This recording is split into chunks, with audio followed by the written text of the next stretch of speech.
የቀድሞ ስራ አመራር ኢንስቲትዩት ያሁኑ አማራ ስቴት ዩኒቨርሲቲ በዋናነት ከተቋቋመበት ከረጅም ጊዜ ታሪኩ አጫጭር ስልጠናን ከመስጠት በተጨማሪ የምርምርና ማማከር እንዲሁም የክልሉ መንግስትን ይሁንታ ባገኘባቸው የትምህርት መስኮች ሁለተኛና ሶስተኛ ዲግሪ ትምህርት ይሰጣል።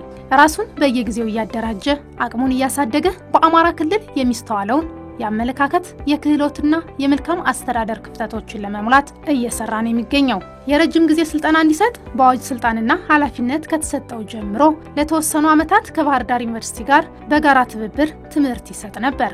ከ2010 ዓ.ም ጀምሮ ራሱን በአቅም አደራጅቶና ዝግጅቱን አጠናቆ በራስ አቅም የሁለተኛና የሶስተኛ ዲግሪ በተመረጡ የትምህርት አይነቶች መስጠት ጀመረ። በግል ከመንግስትና መንግስታዊ ካልሆኑ ተቋማት የሚመጡ ተማሪዎችን ይቀበላል። የረጅም ጊዜ ትምህርት ተቋሙ ከመስጠቱ በፊት ከባህር ዳር ዩኒቨርሲቲ ጋር በትብብር ወይም በአፍሌሽን በአራት የትምህርት ፕሮግራሞች ከ2003 እስከ 2009 ዓመተ ምህረት ለነዚህ ተከታታይ በሁለቱ ሞዳሊቲ ይሰጥ ነበር። ከዛ በኋላ በ2010 ዓመተ ምህረት ተቋሙ የራሱ ማንዴት ስላለው የሁለተኛ ዲግሪ ፕሮግራምም ወይም የማስተርስ ፕሮግራም ወይም አጠቃላይ የረጅም ጊዜ ትምህርት የመስጠት ማንዴት ስላለው በተሰጠው ማንዴቱ መሰረት የስርዓተ ትምህርት ቀረጻ አድርጎ ትምህርት ፕሮግራሞችን በ2011 ዓመተ ምህረት መክፈት ጀመረ። በ2011 ዓመተ ምህረት ሲከፍት በሁለት ፕሮግራሞች ነበር የከፈተው በፖለቲካል ኢኮኖሚና ፐብሊክ ፖሊሲ ኤንድ ሊደርሺፕ። ይሄን እንግዲህ በዚህ የሚገቡ ተማሪዎች የራሱ የተቋሙ የመግቢያ መስፈርቶችን ያሟሉ ተመልምለው የሚመጡት ከሲቪል ሰርቪስ እና የሰው ሀብት ልማት ኮሚሽን አማካኝነት ተመልምለው የሚመጡት ፈተና ይሰጣል። ፈተና ተሰጠ በኋላ የመግቢያ ፈተናውን ያለፉ ትምህርቱን እንዲማሩ ጆይን ያደርጋሉ። በ2012 ዓመተ ምህረት ሌላ ተጨማሪ ሁለት በማድረግ በፕሮጀክት ማኔጅመንት እና ፒስ ኤንድ ዴቨሎፕመንት ተጨማሪ ተማሪዎችን መቀበል ጀምሯል 2012። ስለዚህ ተማሪዎችን የመቀበል አቅሙ እየጨመረ እስከ 2015 ድረስ መጥቷል። 2015 ዓመተ ምህረት ጀምሮ በሲቪል ሰርቪስ በኩል ተመልምለው የሚመጡ ተማሪዎች ማግኘት አልተቻለም። ስለዚህ ብዙዎቹ ተማሪዎች እዚህ የሚገቡት በመንግስት በስራ ላይ የነበሩ እንደዚሁም መንግስታዊ ካልሆኑም መግባት የሚችሉባቸው ክራይቴሪያውን ካሟሉ ይገባሉ። በግልም መማር የሚፈልግ ካለ ደግሞ በግላቸው ገብተው የሚማሩ አሉና በግልም በመንግስትም ከመንግስታዊ ባልሆነ ተቋም ውስጥ የነበሩ ተማሪዎች ገብተው የተመረቁበት ነው። ማንዴቱ የተሰጠ በ2007 ነው። ነገር ግን ሁኔታዎች ተመቻችተው መማር ማስተማሩ በሁለተኛ ዲግሪ እና በሶስተኛ ዲግሪ ማስተማር የተጀመረው ከዛ ከ2010 በኋላ ነው ማለት ነው። በዚህም አራት ፕሮግራሞች በሁለተኛ ዲግሪ በሶስተኛ ዲግሪ ደግሞ ፖለቲካል ኢኮኖሚ ኤንድ ገቨርናንስ የሚልና ፐብሊክ ፖሊሲ ኤንድ ሊደርሺፕ የሚባሉ በሁለት ፕሮግራሞች ብቻ የሶስተኛ ዲግሪ ፕሮግራም ተቀርጾ እየተሰራ ነው የቆየ። ልክ ሌሎች በአገር ደረጃ ተጠሪ የሆኑ ዩኒቨርሲቲዎች እንደሚያመርቱት መጀመሪያ ዲግሪ ዲፕሎማ ሁለተኛ ዲግሪ ሶስተኛ ዲግሪ ያለ በዛ ደረጃ የሚሄድ ሳይሆን የክልሉ መንግስት ክፍተቶችን ሊሞሉ የሚችሉ በጥናት ላይ የተመረጡ ትምህርቶችን ከሪኩለም እየተዘጋጀ ኮንዲሽናል የሚፈጸም ነው ከትምህርት አቋያ ማለት ነው። ተቋሙ እስካሁን በሁለተኛና ሶስተኛ ዲግሪ ትምህርት ከ600 በላይ ተማሪዎችን አስተምሯል። የቀድሞ የዩኒቨርሲቲው ተማሪዎችም በተቋሙ የነበራቸውን ቆይታ እንዲህ ያስታውሳሉ። ፐብሊክ ፖሊሲ ኤንድ ሊደርሺፕ የሚባል ዲፓርትመንት ነው የተማርኩት። ቆይታ በጣም ደስ የሚል ነው። እኔ እዚህ ፊትም ሌላ ዩኒቨርሲቲ ተምሬያለሁ አውቃለሁ። ብዙ ግቢዎችን አውቃለሁ። ከነዛ ጋር ሳነጻጽረው የዚህ ግቢ እውነት ለመናገር ገና ስትገቢ ነው ከግቢ የሚያምረው። ግቢው በጣም ምቹ ነው ለመማር ማስተማር። ክላሶቹ በጣም ምቹ ናቸው። በክላስ ውስጥ የሚመደበው ተማሪ ስታንዳርዱን የጠበቀ ነው። መምህራንም እዚህ ያለው ያስተዳደር ሰራተኛም በጋራ ተግባብተን እየተመካከል ጥሩ የሆነ የትምህርት ጊዜ ነው ያሳለፍነው። ምቹ የሆነ የመማር ማስተማር ኢንቫይሮንመንት ነው የተፈጠረው። ግቢው ያምራል፣ ይስባል። እንድትወጭም አይጋብዝችም። ከዚህ ግቢ እዚሁ ለትምህርትሽ እንድትገፊ የሚያበረታታ ስለሆነ የነበረን የቆይታ የ3 ዓመት ጊዜያችን በጣም አስደሳች ነበር። እውቀት የሚያስጨብጥ እና ሁሉም ሰው አውቆ እንዲሄድ የሚደረግበት የትምህርት ስርዓት ነው ያላቸው። እዚህ በጣም መምህራኖቹ ተማሪውን ለመቀየር እውቀት ይዞ እንዲወጣ ለማድረግ ነው የሚሰሩትና ሁላችንም የገባነው ተማሪዎች አንደኛ ተማሪው እርስ በርሱ ይተጋገዛል፣ ሁለተኛ መምህራን በጣም ጥልቀት ያለው የትምህርት አካሄድ ስርዓት ነው የሚሄዱት። እንደ መጀመሪያ ደረጃ ትምህርት ቤት ነው የምታዩ ሲሰጥሽ የትምህርት ስርዓቱ በደንብ ኖት እየወሰድሽ ብላክቦርድ ቾክ ኤንድ ቦርድ እየተማርን በደንብ ነው ያሳለፍነውና የትምህርት አሰጣጥ ሂደታቸውና አጠቃላይ ስርዓቱ ሲስተሙ ተማሪውን በሚያበቃ እና በሚቀይር መንገድ ነው። እኛም በዛ መንገድ በቅተን ነው ተቀይረን የወጣነው። ክላስም አውት ኦፍ ክላስም በጣም እንረዳዳለን። በጣም ምቹ የሆነ ላይብራሪ አለ። ብዙ ሬፈረንስ ታገኛለሽ። በጣም ደስተኛ ጊዜና ጥሩ የሆነ የመማር ማስተማር ጊዜ ነው ያሳለፍነው። እኛም ከወጣን በኋላ ሁላችንም እዚህ ተምረን የወጣን ልጆች በየጊዜው እንደዋወላለን፣ መረጃ እንለዋወጣለን፣ ኤክስፒሪያንስ ሼር እናደርጋለንና ጥሩ ቦታ ሆነው ለክልሉ ጥሩ ግብዓት እየሰጡ ያሉ እያገለግሉ ያሉ በተለያየ ተቋማት እየሰሩ ያሉ ልጆች ናቸው። ይሄ ደግሞ ተቋሙ የሰራው ስራ ነው አቅም እንድንፈጥር ያደረገን። በአመለካከት በክህሎት የተሻለ ሆነ እንድንወጣ ከፍተኛ ጥረት ነው ያደረገው። ይሄንን ደግሞ አሳክቷል ብዬ አስባለሁ እና ተቋሙንም ደግሞ እንድናስመሰግን ያደረገን ነው። በቆይታዬ እኔ ተቋሙን እጅግ በጣም ላመሰግነው ወዳለሁ። ተቋሙ እንደ ቤታችን ነው አሁን የምንቆጥረው። በዚህ 2 ዓመት ቆይታ ውስጥ በርካታ እውቀቶችን አግኝተናል። መምህሮቻችንም እንደ አባት እንደ ትልቅ ወንድም ሆነው ነው ሲያስተምሩን የነበረ። እኛ በዚህ ትምህርት ቤት ውስጥ ገብተን መያዝ የሚገባንን እውቀት እንድንጨብጥ ከማድረግ አኳያ ትምህርት ቤቱ በጣም የተሻለ ሌሎች ዩኒቨርሲቲዎችም ተምረን ያየነው ቢሆንም እኔ እዚህ ያገኘሁት እውቀት ግን እኔ እውነቴን ለመናገር በጣም የተሻለ ግንዛቤ የተሻለ እውቀት እንዲኖርና አድርጓል። የመጀመሪያ ዲግሪም ተምሬያለሁ። ከአንደኛ እስከ መሰናዶ እስከ ዩኒቨርሲቲ ተምሬያለሁና አሁን የሁለተኛ ዲግሪ ትምህርት ጓደኞቼ በሚነግሩኝና ሌሎች በሌላ አጋጣሚ ከምናውቀው በተለየ ነው ብዬ ነው ማስበው። የትምህርት አሰጣጡ ምንድነው የተለየ የሚያደርገው? ልክ ድሮ ስንማር ከአንደኛ እስከ 12ኛ ክፍል ስንማር ፔሪድ አለ፣ የትምህርት ክፍለ ጊዜ አይሸራረፍም። ሲሸራረፍ የሚቆጣጠር አካል ነበረው። መምህራን በጥንቃቄ አንዳችም ደቂቃ አይሸራረፉም። በጣም በሚገርም ሁኔታ መማር ማስተማሩን ሂደት እንድንወደው እኔ ሳላውቀው ነው ያለቀብኝ። በጣም ሁሌም ስንማር ነው። ከዛ አሳይመንት ተግባር ተኮር አሳይመንቶችን ስንሰራም ላይብረሪ ያለን ቤተ መጻሕፍት አለው። ቤተ መጻሕፍቱ የተሟላ ነው። እዛ ላሉ የትምህርት ክፍሎች በምንፈልገው መልኩ ስንፈልግ በይነ መረብ ወይም ኢንተርኔት ተጠቅመን እንድናገኝ ኢንተርኔት የተሟላለት ኮምፒውተር አለ።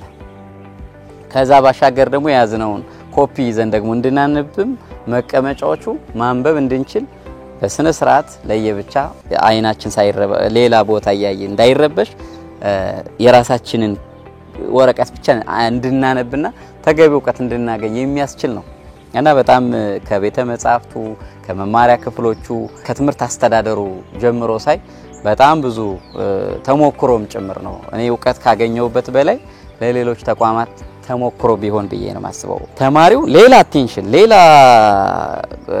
ወደ ሌላ ሐሳብ ሳይገባ አሁን እያየን ያለ ነው የትምህርት ጥራት ላይ ያለውን ችግር እንኳን እዚህ ላይ አናይም።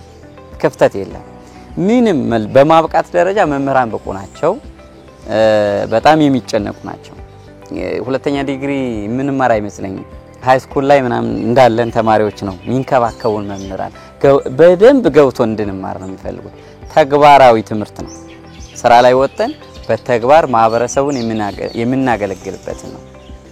አሁን እኔ የፒስ ኤንድ ዴቨሎፕመንት ወይንም ሰላምና ልማት ህብረተሰቡ ልማትን ማምጣት የሚችለው በምን መልኩ ነው? ሰላምን በምን መልኩ ነው? የአፍሪካ ሀገራትን የዓለም ሀገራትን ተሞክሮ የኢትዮጵያ ነባራዊ ሁኔታ መነሻ አድርገው ያስተማሩኝ መምህሮቼ ተቋሙን በጣም ነው ማመሰግነው። በተመረጡ 2 የትምህርት መስኮች ከሚሰጠው የ3ኛ ዲግሪ ትምህርቱን እየተከታተለ የሚገኘው ተማሪም ስለ ትምህርት አሰጣጡ ይህንን ብሎናል። የትምህርት አሰጣጡ እንግዲህ መጀመሪያም ሲጀመር የተቋጣጣሪ አባጋጣሚ የሁለተኛ ባሽ ነኝ እና በጥናት የተመሰረተ ነው። የተሻለ መምህራን የተሻለ ፋሲሊቲ ተሟልቶለት ነው እንዲካሄድ የተደረገው እና ከዛ በኋላ ክላስ ከጀመርነ በኋላም በተቻለ መጠን የልምድ ያላቸው በተለይ በእኛ በዲፓርትመንታችን በጣም ኤክስፒሪየንስ የሆኑ ፕሮፌሰሮች፣ ተመራማሪዎች የዓለም አቀፍ ልምድ ያላቸው ናቸው የነበሩ በባህር ዳር ዩኒቨርሲቲ በአዲስ አበባ ዩኒቨርሲቲ ከየትም ቦታ እዚህ እኛም ጋር የተቀጠሩትን ጨምሮ በእነሱ ነው የተማረውና ስንማር በተቻለ መጠን በጣም ማግኘት የሚገባንን አንድ ፒኤችዲ ተማሪ ኢንዲፔንደንት ሪሰርቸር እንዲሆን ይፈልጋል። ራሱን ችሎ አናሊሲስ የሚሰራ ማለት ጥገኛ ያልሆነ የምርምሩም ያጠቃላይ አስፍቶ የመተንተን አቅሙ እንዲያድግ ተፈልጎ የሚሰራው። ከዛ አንፃር የተሰራው ነገር ያስተማሩን የመማር ማስተማር ሂደቱ መጀመሪያ ከኮርስ ወርክ ጀምሮ በጣም ጥሩ ነው ነበር። ልፋት አለው። ኦልሞስት በልዩ ሁኔታ የሚተቀርጸ ስለነበር ከሌሎች ዩኒቨርሲቲዎች ኮርስ ወርኩ ላይ በጣም አድካሚ ስራዎች ተሰርተዋል።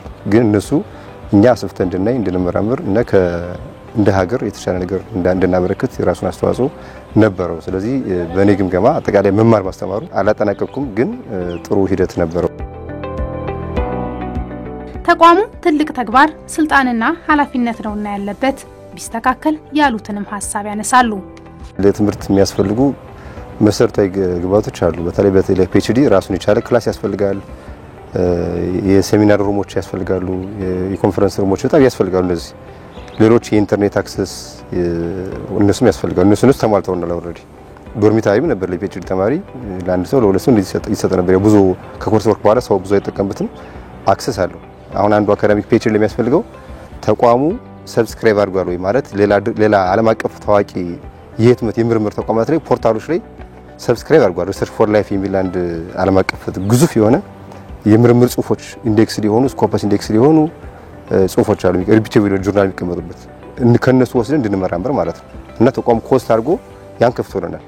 ስለዚህ ያም ማለት ሌሎችም ከምንጠቀምባቸው ኢንተርኔት አክሰሶች አሉ። እነሱ በተሟላ መንገድ ከመምራን ባሻገር ራሳችን እንድንሳተፍ የምናደርግበት ነገር ሌላ ከዚህ ጋር ተያይዞ በግል ጥረትም በመምህሮቻችንም ድጋፍም እንድንሳተፍ ይደረጋል። ለምሳሌ ዓለም አቀፍ መድረኮች ይኖራሉ። አሁን ባህር ዳር ዩኒቨርሲቲ የሚያዘጋጃቸው ኢንተርናሽናል ኮንፈረንሶች አሉ። እዛ ላይ ጽሁፍ እንድናቀርብ ኢንቫይት እንደረጋለን፣ እንሳተፋለን፣ ሀሳብ እንሰጣለን፣ ሀሳባችንም እናሰፋለን። ስለዚህ እንዲህ አይነት ኤክስፖዠሮች ስለነበሩ ከመምህራን ድጋፍ ባሻገር የኛም ጥረት እና መምህሮቻችን ደግሞ መምህራኖቻችን የሚያደርጉልን ድጋፍ ጥሩ ነው ነበር። የመማር ማስተማሩ ሂደት እውቀትን በትክክል በተግባር እንድናውል በሚያስችል መልኩ ሳይንሱን በተግባር እንድናውል የሚያስችል የመማር ማስተማር ስነ ዘዴ ያየውበት ተቋም ነው። ይህን ያክል የመማር ማስተማር እውቀቱን ሂደቱን ተሞክሮውን ማስፋት ላይ ግን ይቀራል። ከዚህ በፊት ቀድሞውኑ አመራር ብቻ የሚማር ይመስልን ነበር። እኔ ባለሙያ ነኝ፣ ሌሎችም ባለሙያዎች ይማራሉ። ባለሙያዎችን እድል መስጠቱ በጣም የሚመሰገን ነው። ማስፋት አለበት። በጣም ሰፊ እድል የሁለተኛ ዲግሪ የሶስተኛ ዲግሪ ፒኤችዲ ተማሪዎችን የመቀበል አቅሙን ማሳደግ ነው። ተማሪዎች ኢንተርናሽናል ኤክስፒሪየንስ የሚያገኙበት በተለይ የፒኤችዲ ተማሪዎች ላይ ወደ ውጭ መላክ ሳይሆን ኢንተርናሽናል ኮንፈረንሶች እንዲሳተፉ ማመቻቸት። ይሄ ሪሰርች አሁን አንዱ የፒኤችዲ ተማሪ ፈተና ሆኖ ያየነው የበጀት ችግር፣ የሪሰርች በጀት ችግር ማለት ነው። ስለዚህ ሪሰርች ፒኤችዲ ተማሪ ሪል የሆነ እውነተኛ ኦሪጂናል ሪሰርች እንዲሰራ ካስፈለገ ምን መደረግ አለበት? ተቋሙ የግራንት ራይቲንግ የሪሰርች ግራንት ራይቲንግ አጻጻፍ በጀት እንዴት እንደሚገኝ እንዴት እንደሚሰራ እንዲህ አይነቶችን ሪትሬኒንጎች ያስፈልጋሉ። የሪሰርች ትሬኒንጎች በተከታታይ መስጠት ያስፈልጋል ተቋሙ። ከዛ ውጭ ኢንተርኔቱም አሁን ያለው ኢንተርኔት በቂ አይደለም። እንዲህ አይነት ነገሮች ማለት አለባቸው በተቋሙ ደረጃ። ግን ዋናው ግን ይሄ የኮሙኒኬሽን ስራ ተቋሙ ላይ ዝም ብለን ስናየው ይቀራል። ማለት ውጭ ላይ በአንድ አቅጣጫ ብቻ ነው ካርዲ ስኩል አይነት ፐርሰፕሽን ያለው ሰው። የክልሉ መንግስትም አይ ቲንክ ማይንድ ሴቱን ወደዛ ማድረግ ያለበት ይመስለኛል። ማለት ዝም ብሎ ስቴት ዩኒቨርሲቲ እንዲሆን ብቻ ሳይሆን መሰረታዊ የሆኑ ምንድን ያልተሟላለት ከሰው ኃይል ግንባታ በቀጣይ ያስፈልጋል ብዬ አስባለሁ። እንደዛ ከሆነ የሚፈለገው ዓላማ ሊሳካ ይችላል። ተቋሙ ከፍ ያለ ራዕይን ሰንቆ እየሰራ ይገኛል። መስተካከል ያለበትን በማስተካከል በማረም ለነገ መሻል ይተጋል። እንግዲህ በዚህ በመማር ማስተማር ሂደት ላይ የተማሪዎች የትምህርት አቀባበላቸውን ክትትል ይደረጋል። መቆራረጥ የለበትም። በተለያየ መንገድ የሚያጋጥማቸውን ችግር እዚሁ እየፈታን የምንሄድባቸው ነገሮች አሉ። በተለይ ከመማር ማስተማሩ ጋር ተያይዞ በተለያየ ፋሲሊቲ የተለዩ ነገሮች የሚያነሷቸው ችግሮች ካሉ ችግሮቹ ከሚመለከታቸው ክፍል የስራ ክፍሎች ጋር በመነጋገር መፍትሄ እየተሰጠው የመጣበት ጊዜ ነው የነበረ። እናስበው እንዲያውም ከተለያየ አካባቢ ያሉ ምሁራን መንግስታዊ ካልሆኑ ከተለያየ መጥተው እዚህ ሀሳብ የሚያፈልቁበት የክልሉን ማህበራዊ ኢኮኖሚያዊና ፖለቲካ ችግሮችን ሊፈቱ የሚችሉ ሀሳብ ፈልቀው ክልሉ ተጠቃሚ የሚሆንበትን ከድህነት ወለል ሊወጣ የሚችልበትን መንገድ የሚያመቻች እውቀት መኖር አለበት ብለን እናስባለን። ትምህርት አይቆምም። የሰው ልጅ እድገት እስካለ ድረስ ማህበራዊ መስተጋብር እስካለ ድረስ ትምህርት አይቆምም። እንዲያውም በተሻለ ሊሄድ ይገባል ብለን ነው የምናስበው። ክልሉም የተሻሉ ሀሳቦች የተሻለ አመለካከትም እዚህ እንዲወጣ ስለሚፈልግ ቲንክ ታንክ ግሩፕ እዚህ እንዲኖረው ያስፈልጋል። ከድህነት መውጣት አለብን። ከተለያዩ አዙሪት ግጭቶች ልንወጣ የሚገባበት መንገድ ሀሳብ መፍለቅ አለብን።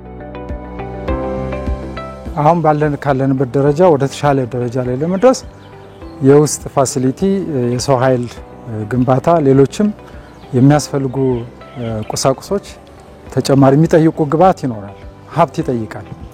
ይህን ሀብት ክልሉ በተሻለ መንገድ የሚያስብበትና ይህንም በተሻለ መንገድ የሚታይበት ሁኔታ ይኖራል ብዬ አስባለሁ። የማስተርስና ፒኤችዲ ያው ከምኝታ አገልግሎት ውጪ የምግብ አገልግሎት ብዙም አይሰጥም። በዩኒቨርሲቲዎችም እንደዚሁ ነው። ስለዚህ ከዛ ጋር ተያይዞ ያሉትን ግን ይፈታሉ ብለን እንገምታለን። ብዙ ነገሮች ይፈታሉ፣ ቁልፍ የሆኑ ችግሮች ይፈታሉ ብለን ስለማስብ ክልሉ ይሄም የኛ ተቋም የሚያጠናቸው ክልሉ የሚያጠናቸው ላይ በቴማቲክ ኤሪያዎች መሰረት ተደርጎ ፕሮግራሞች ይከፈታሉ። ይሄም አስተያየት ይሰጥበታል፣ ያድጋል፣ ይሻሻላል። ስለዚህ አሁን የምንሰጣቸው ፕሮግራሞች እኮ ከ5 ዓመት በኋላ ሪቪዥን የተደረገባቸውና ተከልሰው ትምህርት እየተሰጠባቸው ያሉ ናቸው። ስለዚህ ቀጣይም በሁለተኛ ዲግሪም በመጀመሪያም ዲግሪም ክልሉ በሚፈልጋቸው የትምህርት ፕሮግራሞች ላይ አስተያየት ተሰጥቶበት የዳሰሳ ጥናቱ መነሻ ይሆናል። ይሁንታ ደግሞ የክልሉ መንግስት የሚሰጣቸው ይሆናል። ከዚህ ጋር ተያይዞ ፕሮግራሞች የሚከፈቱበት ይኖራል። ሶስተኛ ዲግሪ በ2015 ጀምረን አልተቀበልንም። ከዚያ በፊት በየአመቱ 5 ማክሲመም 6 5 እንደዚህ ነው። ያው የሶስተኛ ዲግሪ ማሲ በሆነ መንገድ የምትቀበለው አይደለም። አሁን ይሄ ቶታሊ ሶስተኛ ዲግሪ አያስፈልግም ይቁም ተብሎ አይደለም የቆመው። ምንድነው አንደኛ ሶስተኛ ዲግሪ ባይ ኢትሰልፍ ሂውጅ ኢንቨስትመንት ይጠይቃል፣ ከበጀትም አኳያ ማለት ሂውጅ ኢንቨስትመንት ስለሚጠይቅ እነዚህን የተቀበልናቸው ወደ 25 ተማሪዎች አሉ የሶስተኛ ዲግሪ።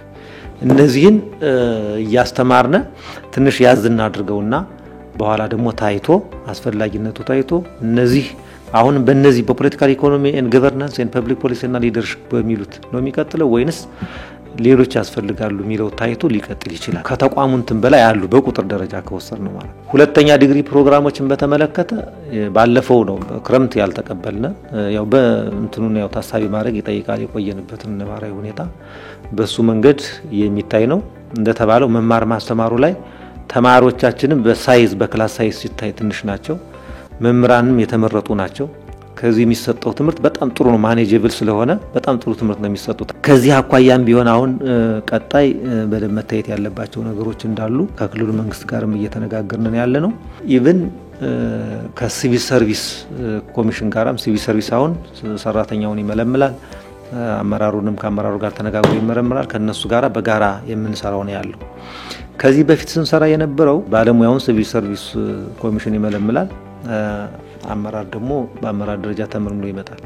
ፈተናው በእኛ እየተሰጠ ነበር ሰው የሚቀጥለው።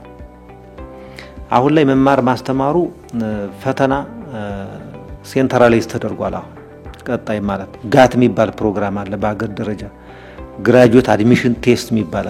ቀጣይም ቢሆን ከዚህ በፊት ስነድበት በነበረው በየአመቱ በፈልግነው ቁጥር ላይገኝ ይችላል። ይህንን ማለፍ ስላለባቸው ጭምር ማለት ነው። እንደ ሌሎች ዩኒቨርሲቲዎች ወይም የከፍተኛ ትምህርት ተቋማት ለኛም ኮታ ይሰጠናል በክልሉ መንግስት። ልክ ደብረ ማርቆስ ዩኒቨርሲቲ፣ ባህር ዳር ዩኒቨርሲቲ ኦር ደብረ ታቦር ዩኒቨርሲቲ እንደሚባለው በኮታ እኛም ምን ያህል ማስተማር እንዳለብን ፍላጎታችንን እንገልጻለን። ፍላጎታችን በዛ መሰረት ይሰጠናል። እነዚህ የተሰጡ ተማሪዎች ሂደው ከዛ ተፈትነው ማለፍ አለባቸው። ካላለፉ አይቀጥልም ፕሮግራሙ ማለት ነው። ስለዚህ አንዱ ይህን ታሳቢ ማድረግ ይጠይቃል። ሁለተኛ ደግሞ የተማሪዎች የፊልድ ኢንትረስቱን ጭምር ማየት ይጠይቃል። ቀጣይ ምን አሳይመንት አለብን? ተማሪዎች የሚፈልጉት ምንድነው የሚል ጥናት ማጥናት አለብን። ኢቭን የክልሉ መንግስትም ከመምህራን ደሞዝ የዘለለ ኢንቨስት አላደረገበትም በዚህ ዙሪያ የሆነት ለመነጋገር ማለት ነው። ይሄንን በራስ ኢኒሼቲቭ በነበረ የውስጥ ገቢ ተጀመረ። ነገር ግን ችግር ሲገጥምና የውስጥ ገቢያችን ሲዳከም አብሮ የሚዳከም ሆነ የለበትም። ይሄ ከታመነበት በተመረጡ ፕሮግራሞች ላይ በጀትድ ሆኖ የክልሉ መንግስት መቆና ኑሮት በዛ መንገድ የሚሄድ ለማድረግ ነው እንትን ያለው። ቀጣይም ቢሆን ይህን ሴሌክቲቭ በሆነ መንገድ ምንልበት እንጂ ማሲቭ የሆነ የመማር ማስተማር እንትን የክልሉ መንግስት ኢንተረስት አይደለም። ነገር ግን አሁን ወደ ስቴት ዩኒቨርሲቲ ሲያድግ ስቴት ዩኒቨርሲቲ ብለሽ መማር ማስተማር የሌለው ልታረዩዋችሁ ሴሌክቲቭ ግን መሆን ይጠይቃል። ተቋሙ ሲቋቋም እንዲያገለግለው ተግባርና ኃላፊነት የተሰጠው ማህበረሰብ ቁጥር ብዛት ከሚሸፍነው አካባቢ ስፋት አኳያ በተለያዩ ጊዜያት ወደ ዩኒቨርሲቲነት እንዲያድግ ጥያቄዎች ይነሱ ነበር ከተማሪዎች እስከ ተቋሙ ኃላፊዎች። ይህንን ጥያቄ የክልሉ መንግስት ተቀብሎ አስፈላጊነቱን በመረዳት የተቋሙን ደረጃ ወደ ስቴት ዩኒቨርሲቲነት አሳድጓል። በ2011-12 ጀምሮ ስቴት ዩኒቨርሲቲ ያስፈልገዋል። ክልሉ የዳሳ ጥናት ጭምር ቀርቦ ምን ይመስላል፣ በሀገር ውስጥ ያለው ኤክስፒሪየንስ ምንድነው፣ በአፍሪካ ሀገራት ያለው የስቴት ዩኒቨርሲቲ ኤክስፒሪየንስ ምን ይመስላል፣ በውጭስ ምን አለ የሚል ልምድ ተወስዶ ጭምር በብዙ ሀገራት በሚባል ደረጃ ብዙ የስቴት ዩኒቨርሲቲዎች አሉ። የስቴት ዩኒቨርሲቲ ማለት በኢትሰልፍ በሀገር ደረጃ የከፍተኛ ትምህርት ተቋማት መቋቋሚያ አዋጅ አለ። ያንን አዋጅ በማይጋፋ መንገድ በክልሉ መንግስት በጀት የሚተዳደር ከፍተኛ የትምህርት የስልጠናና የምርምር ተቋም ማለት ነው። በዚሁ መሰረት በተለይ ባለፈው 2016 መጨረሻ አካባቢ የተቋሙ ከፍተኛ አመራር እና ቦርድ ባንድ ላይ ሆኖ ተሞክሮዎችንም ሌሎች አካባቢዎች ሁሉ ወስዷል። በዚሁ መሰረት ጥያቄያችን እንደገና አቅርበን እና አንዱ በዚህ አመት ለዚህ ተቋም የክልሉ መንግስት ትኩረት ሰጥቶታል የሚያስብለንም አንዱ እዚህ ጋር ጭምር ነው። ይሄ ተቋም ማደግ አለበት የሚል ክሊር የሆነ አንደርስታንዲንግ አለ። በዚሁ ምክንያት አሁን በቅርብ ሰኔ 5 2017 የክልሉ መስተዳድር ምክር ቤት ይሄ ተቋም ስቴት ዩኒቨርሲቲ እንዲሆን ወስኗል ማለት ነው። በዚህ ውሳኔ መሰረት ከ2018 ጀምረን አንዳንድ የሪፎርም ስራዎችንም እየሰራን በስቴት ዩኒቨርሲቲ ስታተስ ልክ ሁኔታዎችን አስተካክለን እንትን እንዳለ ማለት ነው። የቀድሞ ስራ አመራር ኢንስቲትዩት የክልሉን የአቅም ግንባታ ስራዎች መምራትና ማስተባበር ከተሰጠው ተግባርና ኃላፊነት አንዱ ነው። በዚህም ከሚሰጣቸው የአጫጭርና የረጅም ጊዜ ስልጠና በተጨማሪ በክልሉ መንግስት ፍላጎት በተመጠኑ ጉዳዮች ላይ የምርምርና የማማከር አገልግሎት ልዩ ተልዕኮን ይዞ እየሰራ ይገኛል። ከምርምር አንፃር እንግዲህ መጀመሪያ ያደረግነው ምርምር የሚሰራባቸው ቴሞች ወይም ኤሪያዎች የሚባሉት መለየት ነው። ይሄ ተቋም ሲቋቋም ስፔሲፊክ ተልዕኮ አለው። የክልሉን ችግር በጥናት በምርምር ያስደገፈ መፍትሄ ማመላከት ነው። ከዚህ አኳያ ልዩ ተልዕኮ ያለው ተቋም እንደመሆኑ መጠን ያተኮረባቸው ኤሪያዎች አሉ። አትኩሮ ምርምር የሚያካሄድባቸው እኛ ሪሰርች ቴምስ የምንላቸው 1 5 6 7 ኬዞች አሉት። አንደኛው ፖሊሲና ሊደርሺፕ ላይ ነው። ሌላው ገቨርናንስና ዲሞክራሲ ነው። የአስተዳደርና ከዲሞክራሲ ጋር የተያያዙ ስራዎች ላይ ነው የምንሰራው። ፖለቲካ ኢኮኖሚ ይባላል። ደግሞ ፖለቲካል ኢኮኖሚ ፖለቲካውና ኢኮኖሚ እንዴት ተቀናጅቶ ይመራና ሊሄድ ይገባዋል የሚለው ላይ ነው ትምህርቱም ምርምሩም ላይ የምናተኩረው። ቀጥሎ ያለው ፒስ ኤንድ ሴኩሪቲ ነው። ስቴት ኤንድ ኔሽን ቢልዲንግ እዚህ አካባቢም ትኩረት አድርገን የምንሰራበት ነው። ካልቸር ኤንድ ቱሪዝም፣ ማኔጅመንት ኤንድ ኦርጋናይዜሽናል ፐርፎርማንስ የመሳሰሉት ላይ አትኩረን እንሰራለን። ዲቨሎፕመንት ኤንድ ኢንቨስትመንት እና ክሮስ ከቲንግ ኢሹስ የሚባላሉ በእነዚህ 6-7 ኤሪያዎች ላይ ነው አትኩረን ምርምር የምንሰራው። በዚህ መሰረት ከተቋቋመበት ጊዜ ጀምሮ ከ2010 ከ30 በላይ ሪሰርቾችን ሰርተናል። በእነዚህ ዘርፎች ማለት ነው። ከ30 በላይ ምርምሮች ተካሂደዋል። ልዩ ልዩ የማማከር አገልግሎቶች አካሂደናል። ምርምርና ማማከር አብሮ ነው የሚሄደው። የመንግስት መስሪያ ቤቶች ለምሳሌ እንደ ወሳኝ ኩነቶች ለመሰሉ ተቋማት ላይ ድጋፍ የማማከር አገልግሎት ተካሂደዋል። ሞዴል ቀበሌዎችን እንዴት መፍጠር እንደሚቻል ባህር ዳር አካባቢ የማማከር አገልግሎቶችን አካሂደናል። ስለዚህ ከምርምሩ ባሻገር የማማከር አገልግሎቶች ሰፋ ያለ ነው ባንንም ጅምር ስራዎች አሉ። እስካሁን ባለው ወደ 35 የሚደርሱ የምርምር ስራዎች ተሰርተዋል። ነገር ግን እዚህ ላይ አሁንም ቀጣይ ትኩረት የሚያስፈልገው ጉዳይ ስለሆነ ምርምርን በተመለከተ ለቀጣይ የምናስተካክለው ነገር ይበዛል። ከዚህ በፊት ከሰራ ነው በሰው ኃይልም በአሰራርም በአደረጃጀትም ከማጠናከር አኳያ የሚቀሩ ነገሮች እንዳሉ መውሰድ ይቻላል። ነገር ግን ልዩ ተልዕኮ ይሰጠው እንጂ መሰረታዊ የሆነ የአደረጃጀት ክፍተት እንዳለበት ይነገራል። ጀማሪ ነው፣ ልዩ ተልዕኮ ይዞ የተቋቋመ ነው። ግን መሰረታዊ የአደረጃጀት ክፍተት ያለበት ነው። መሰረታዊ መዋቅሩ፣ የሰው ኃይል አሰራሩ እና አጠቃላይ አደረጃጀቱ የምትዩ እጅግ በጣም መሰረታዊ ክፍተት ያለበት ክልሉ ከዚህ ተቋም ከሚጠብቀው አንፃር በዛ ልክ ያለ አደረጃጀት አይደለም። ይህንንም ተቋማችን አቋም ወስዶ ለክልሉ መንግስት አሳውቋል። ውስን የሰው ኃይልም ቢሆን ያለው ስራዎች እንዳይቋረጡ ከሌሎች አካላት ጋር በመቀናጀት የምርምር ስራዎችን እየሰራ ነው። ባለው አሰራር ባለው አደረጃጀት መሰረት ምንም የሚቆጠብ ነገር የለም። እንዲሁም አንዳንዴ ምንድነው አቅም ሲያጥረን የምናደርገው ከውጭ ሁላ ሰው እንጋብዛለን። ምክንያቱም አክሽን ሪሰርች ብዙውን ጊዜ በግለሰብ አይሰራም። በተለይም በተቋማት ሲሆን ቡድን ያስፈልገዋል። ቡድን ስታደርጊ ደግሞ የኛ ልጆች ካቧደንሻቸው ወይ 1 2 ወይ 2 ብቻ ነው የሚሰሩት። እዚያ ውጭ አይሰሩልሽም በአመት ማለት ነው። ይሄ ደግሞ ከሚጠበቅ በአንጻር በጣም እንትን ይላል እና ቡድን ለመፍጠር ስንል ከውጭ እናመጣለን። አንዱ መሰረታዊ ችግር የገጠመን ምንድነው? ምርምርን መምህራን ነው መስራት ያለባቸው በአብዛኛው። አሁን የዚህ ተቋም የገጠመው ችግር መምህራን ለብቻ ናቸው። ተመራማሪዎች የሚባሉት ለብቻ ናቸው። ስለዚህ መምህራንን ወደ ምርምሩ እንኳን እንትን ለማሰራት አልቻልንም። ያሰራር ችግር ገጥሞናል። እዚህ ያልኩሽ እነዚህ ቢዋሃዱ ከበቂ በላይ ናቸው። ግን አሰራር አለመዘርጋቱ አሁን በዋነኝነት የሪሰርቹ ግዳጅ ወድቆ ያለው የት ላይ ነው? ተመራማሪዎች ላይ ነው። ተመራማሪዎች ላይ ደግሞ ያልኩሽ ቁጥር ውስንነት ነው ያለውና አሰራሩ ቢዘረጋ እና መምህራንና ተመራማሪዎችን አዋህደን የምንሰራበት አሰራር ሲፈጠር በቂ ሰው ኃይል ይኖራል። የክልሉን የእድገት ማነቆ የሆኑ ችግሮችን ለመፍታት መፍትሄ አመላካሽ ተቋም ነውና ሊደገፍ ሊታይ ይገባል።